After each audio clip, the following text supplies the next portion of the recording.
How's it going, guys? Cycling Tips 101 with D-Man. So what I thought it would be fun to do is strap the GoPro on the bike and take you out for a ride with me, just so I can kind of maybe show you some tips, show you some tricks about riding in the city streets, just so that maybe you become a little bit more comfortable and you can kind of see how I ride in the streets. Now I'm a pretty experienced rider in terms of riding in very big cities and being surrounded by a lot of traffic. So a lot of the moves that you might see me make in the upcoming video might be a little bit scary for you, or some of them are a little dangerous, and but just to kind of give you an idea of exactly what I'm doing out on the road. So the road that I'm riding down here, I used to walk to school, so to public school, when I was like a very little D-man, walking to the public school. Now, one of the main things that I'm going to be talking about in this video is actually really kind of establishing yourself in the lane that you're riding on. So right now you can see that I'm riding in a 4-lane street, 2 lanes obviously on each side. And so when I'm riding down a street like this, I basically take up the whole entire right lane. So I don't want to ride too close to the gutter. So I'm basically right now, I'm about a third of the way in, or basically half of the way into the lane, like basically right in the middle, because exactly I want cars to go around me. And something else that I'll mention here, when I'm passing parked cars, you can see I'm way away from those cars. The reason for that is if somebody opens their car door, either they're coming out of the car, I don't want to be slamming into that car, so I'm just going to move over. So then we see here we got another parked car, just going to move out, and then it's much safer to be further away from that car than it is to try to ride right beside that car. So you can see here, still riding pretty well in the middle of the road. I don't like riding right near the gutter, because you can see there's like drain holes, manhole covers. There's usually a lot more debris, and I find that it is actually more dangerous to be riding right near the gutter there. So you can see we got some cop cars. So very common occurrence in my neighborhood. Growing up here, it's a very common occurrence in my neighborhood.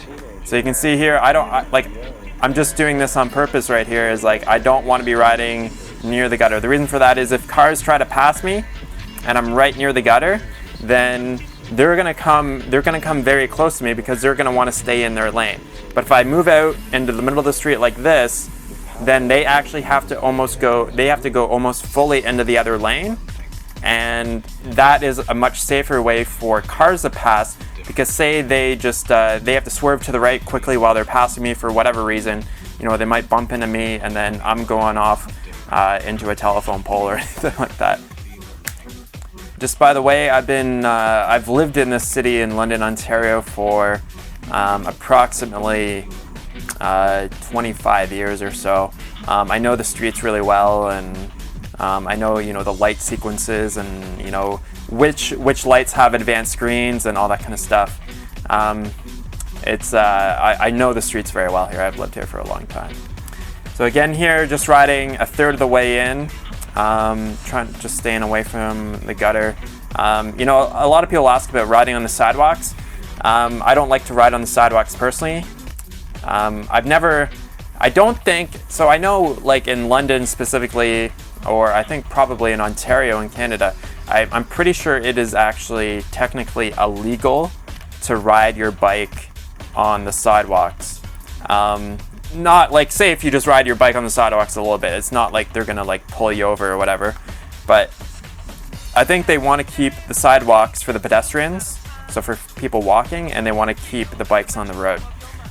So I always just choose to ride on the road. It's more efficient to ride on the road. I think it's safer to actually ride on the road. I don't really like riding on the sidewalks, but if that is what you have to do just to kind of get started, then definitely ride on the sidewalks. But you'll probably find that once you start riding on the road, you're not going to want to ride on the want to ride on the sidewalk. So here I'm just kind of showing you where not to ride on the road. You don't want to be riding right on the gutter there. Lots of debris. It's just not a safe place to ride. Cars will try to pass you far too closely. And so what you want to do is you want to move out into the road more, even though you think it's more dangerous closer into the middle of the road, but it's actually much safer for you as a rider to be riding out into the middle of the road. So you can see there's a Tim Hortons on the right, which is a well-established Canadian company. And if you want your coffee and your donut, then that's a great place to go. So coming up to a red light, you're allowed to turn right on red in Canada. And I just blew right through the red light because I looked and I saw there's no cars coming except for the one in front of me, which I'm actually trying to catch on my bike right now, and not successfully doing so. Can't keep up with all the cars. I'm just gonna pass it and then swerve kind of dangerously right in front of it and come to a red light. So you can see here I'm gonna be making a left-hand turn up at the next street. So what I do have, as I'll show you in video, is that I do have, it's called an Italian race mirror. It's a little mirror basically on the down part of my handlebar. And so it allows me to look behind me without actually turning my head all the way around. If you don't, I highly recommend getting a mirror if you're gonna be riding in the city, because that time it takes you to turn your head around and then actually turn back is, you know, that could mean that somebody comes in front of you, or there's something that, an object, either maybe it's a parked car or, you know, maybe a pylon on the road, like there could be anything that could basically, that you could run into. So definitely having a mirror on your bike. I would probably stay away from having, there's mirrors that you can get on for your helmet. I would see those kind of as being more of a distraction. So I just stick with having a mirror that actually physically goes on your bike. And now this person I'm coming up to is demonstrating what you should not do on a bike, and she is not wearing a helmet, so you shouldn't be doing that. So I rolled through that red light there because I was looking down the other way, and just, you know, also got to watch out for pedestrians crossing the road, because they'll just, sometimes you play a little bit of chicken with some of the pedestrians when they're crossing the road. But yeah, make sure you're wearing a helmet, because if you do end up either hitting a car or a car hits you, not that I've been riding my bike on the road predominantly for like the last 4 years. I've never, a car has never hit me, but I have run into a car myself. So you can see here I'm passing these slow cars on the right, just because that one car that was kind of stopped just wasn't, I don't know what he was doing. He was checking his phone or something. And so still trying to stay out somewhat, and then that car, see, it has to pass me basically in the other lane because I'm so far out into the road. So on the right hand side there, you just saw I passed Veg Out, which is the only vegan restaurant in London, but definitely has some delicious food. As you can see here, D-Man enjoys doing some off-roading on the bike, on the road bike with 23mm tires. Not really. We've got some streets totally ripped up. Alright, so this move that you're gonna see me do in just a few moments here is something that might appear to be really dangerous, but I've honestly done this hundreds of times, it seems. So basically, there's a red light up ahead. D-Man is just gonna squeeze his way right through those two vehicles and dodge the one on the right, and then basically ride through this line of traffic all the way to the front. And conveniently, there's a green light going while I'm going through here. Then I just cut right over, and then I try to move back over into closer out to the middle of the road. Hopefully I do that. And so then what you'll basically see is that no cars are going to try to pass me really close. So like that car there would have been behind me, and then would have had to go to the left lane, and then if they want to move back, then they basically have to do that.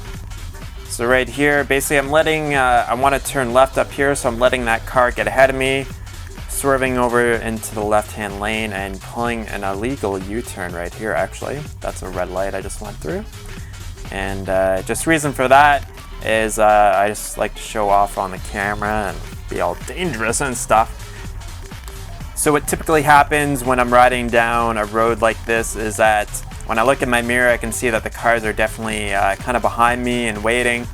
And don't worry about that. I mean, like, the drivers themselves, You know, some drivers are gonna get a little kind of like annoyed and stuff like, oh, there's a cyclist on the road.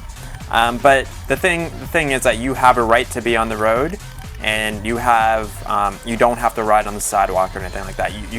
Cyclists are allowed to be on the road. They're supposed to be on the road, and the drivers should make every effort to get around you safely. And you know, there's going to be the odd one who, you know, maybe cuts it a little close or anything like that.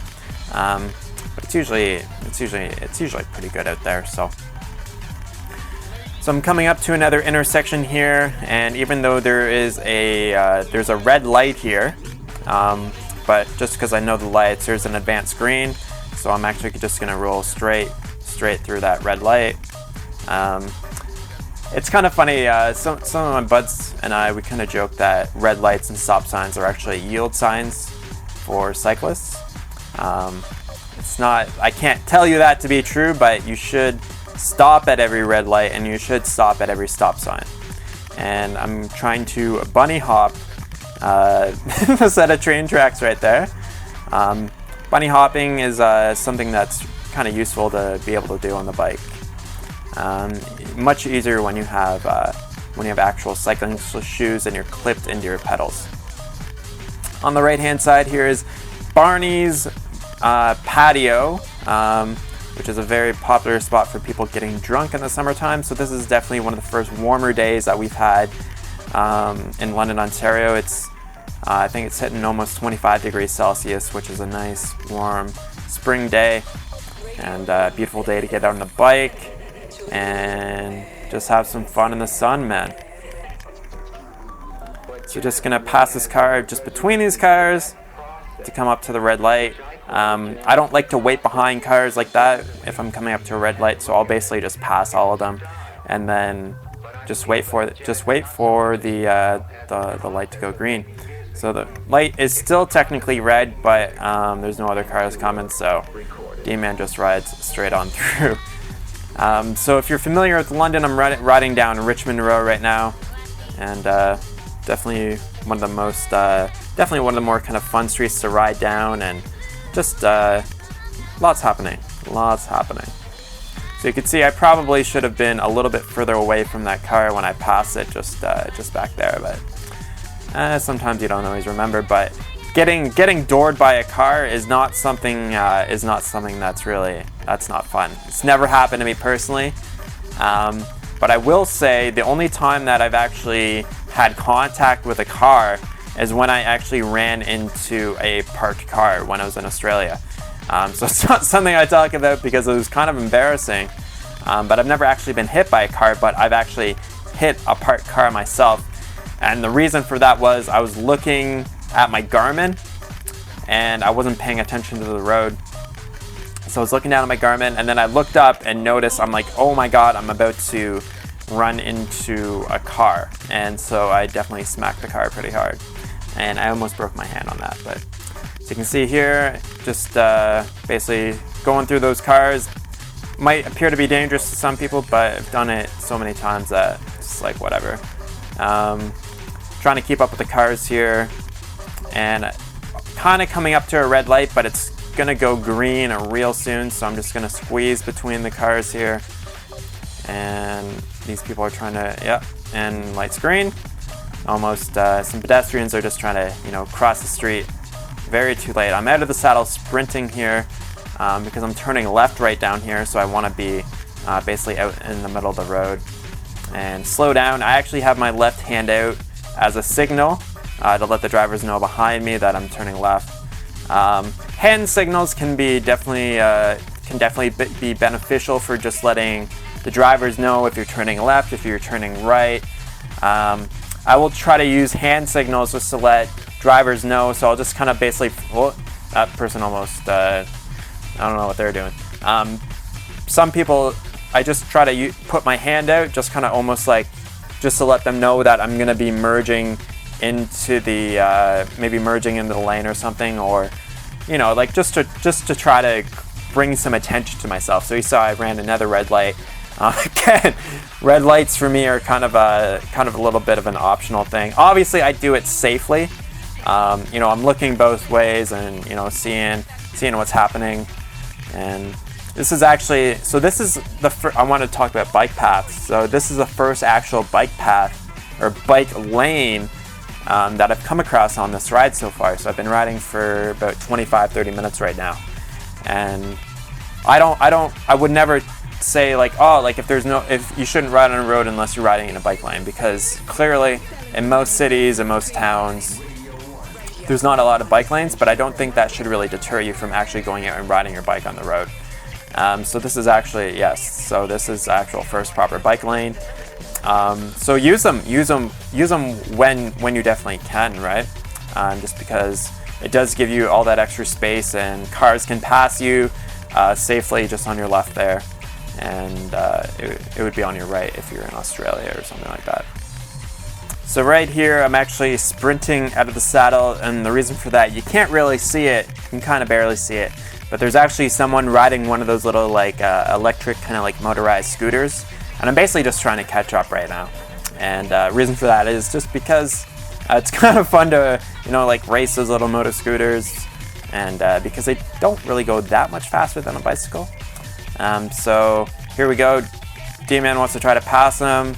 Little motorized scooter, just boom, just pass him out of the saddle sprinting, and there we go. Wasn't really fair because that little motorized scooter was starting to slow down for that red light, but I just passed them. So on this ride, I probably average around 29-30 kilometers per hour while riding on the streets, which I would say, you know, like I was riding pretty hard because I knew I had the GoPro on, and you know, typically I'd probably average typically around 25-26 kilometers per hour on the roads. And you know, like it obviously depends on your fitness level. Like I'm pretty decently fit on the bike, so you know, I ride at a pretty good clip. But if you were to put me against like other cyclists, say like in a crit race or anything like that, any proper crit cyclist would just absolutely destroy me, just because I'm not that focused on racing and being super fit. So taking that corner nice and fast, and this is basically the end of the ride. So on the left there is the Western Fair District, if you're familiar with London. And really, actually I went to the Western Fair last year for the first time in, I don't know, probably almost a decade or something. It was actually quite a lot of fun. So like all in all, I think cycling on the roads is pretty safe. A lot of people warned me about it, like, oh my god, it's so dangerous. And to be brutally honest with you, the only times that I've really kind of had issues with other cars on the road is when I've made mistakes. So when I've done something just stupid or I wasn't looking, those are typically the times when I've almost gotten into accidents with cars. I've ridden in some of the most dangerous cities in terms of riding two wheels. You know, I would say Sydney is probably one of the most dangerous cities that I've ever been in riding my bike. I've ridden through, in Vietnam, I've ridden through Hanoi and Ho Chi Minh City, and in Cambodia, I've rode through Phnom Penh, and then Bangkok, Kuala Lumpur, which are some very busy cities, right? Very dense population, tons of traffic, and it's just like, I mean, this is like a pretty open road, right? Whereas like if I was riding in Southeast Asia, there'd be motorbikes like all around, and riding in a North American city on your bike is, like, I think it's, you know, relatively safe. And I think that what's really important is that you actually have to get out there and do it and build the confidence and just get the experience doing it. Because I know my buddy Ted Carr, he's a bit of a baby when it comes to riding on the road. He'd just rather ride on a bike trainer, and you know, when we would go out riding together, like he was kind of scared doing it, right? And it just you know, it's from inexperience and just from just not really doing it and going out and doing it. So having the knowledge of kind of like, you know, riding relatively safe on the roads, knowing how to fix a flat tire, I mean, those are all important things, right? So definitely get out there, ride your bike. And right here, I'm basically going to take the camera out and show you what I'm wearing. All right, so something that you should always be wearing, make sure you're wearing a helmet. Glasses are really nice to wear. Sunglasses. Wearing gloves is nice if you ever take a spill, because you're going to put your hand down. You know, you can wear the cycling shorts, and probably not the best for commuting, but just a little quick view of the bike. So just riding a Specialized sector, which is, I think it's 2013, and just I spent just about $1,000 on that. And a little cockpit view, got the Garmin Edge 510. You can see the Italian bike mirror there, which I think is really, really nice to have on the bike when you're commuting. So I hope you guys enjoyed that video, and if you have any more questions or comments, I'm going to do some more videos talking about cycling and all the other questions that you had, so definitely stay tuned for those. Peace!